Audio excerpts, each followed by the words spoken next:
Well, David Cameron is back in Downing Street, a result that nobody was really predicting. I'm here with Lionel Barber, editor of the Financial Times, to chew over the events of last night. So, Lionel, what do you make of it all? Well, the pollsters and the pundits, most of them, got this completely wrong. Nobody expected David Cameron to win an outright majority. I think the only thing they did get right was the Scottish Nationalist Party's landslide in Scotland, where, as we've seen, they obliterated the Labour Party. Ed Miliband is going. He's announced his resignation, and we think that Nick Clegg is going too. So there are going to be a lot of casualties in this election. Next point, I guess, is that David Cameron wins. It's a great day for him and the Conservative Party, but in the weeks ahead he's got a minority government and two big challenges. That is Britain's future relationship with Europe and the future of the United Kingdom. This is will clearly be seen as a vindication for David Cameron's campaign strategy, for Linton Crosby. They held their nerve when everybody was telling them that it was going wrong. Do you think they really believed this was going to happen? Linton Crosby, certainly. That's the Australian pollster and campaign strategist, formerly worked for Mayor Boris Johnson. He was always very confident that his strategy of focusing on a few dozen marginal constituencies, emphasising the Conservatives' competence on the economy, and then latterly, and I think this was very important in the last few days of the campaign, last few weeks of the campaign, suggesting that if people voted Labour, Labour would be captive, held hostage by the Scottish nationalists. That was a very, very powerful element in the campaign. Absolutely. Let's pick on Scotland for a moment. What happened? The Scottish people have voted overwhelmingly for a nationalist separatist party.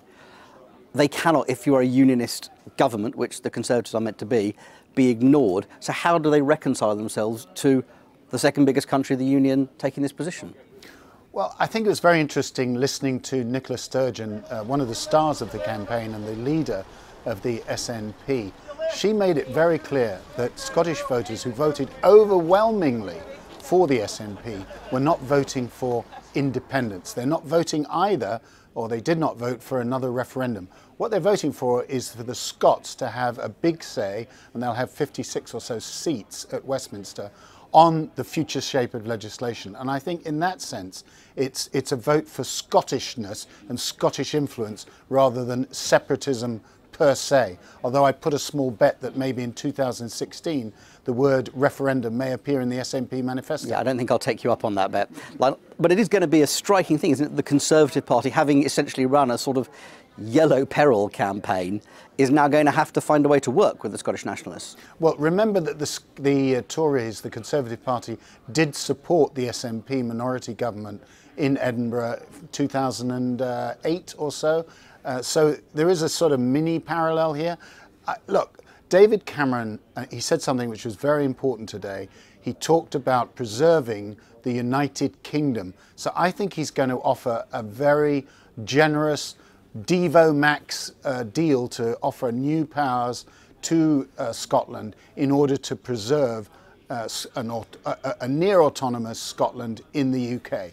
Now, we're all obviously swept up in the excitement of David Cameron's quite surprising victory, but we probably need to keep a level head and say he's going to have a majority of 3 or 4. This is going to be an extraordinarily difficult parliament for him, isn't it? Shades of 1992 and John Major, who had a very slim majority and had to deal with not just restive backbenchers, but a very hard core of Eurosceptics, and in his own colourful language, a number of bastards in his own cabinet. So I'm not saying that David Cameron this will be a replay of that movie, but we need to understand that just because the expectations were so low that we're not now realistic about the fact that David Cameron, who doesn't have a huge, strong support in his own party, is going to have to govern with a very slim majority. And that means that he probably will have to rely on others for getting through some legislation. And finally, if we just look at the Labour Party, the Blairites have been rather vindicated today, haven't they? They said Ed Miliband had moved away from the centre. They said he couldn't win. This inquest is going to be about whether the Blairites can retake the Labour Party. I think that's absolutely right, Robert. Some will say that that Mr. Miliband, Ed Miliband, was squeezed by the right in England and outflanked by the left in Scotland, although maybe the SNP isn't quite so left as we think. But really, the Blairistas, the Mandelsons, even the Campbells, who are now saying maybe there's some lessons to be learnt, I think they will come back, although I'm not predicting, and we can have a bet on this, that David Miliband, the prince across the water, will be arriving in London on a Heathrow plane shortly. Yeah, that's another bet I'm not going to take you up on either.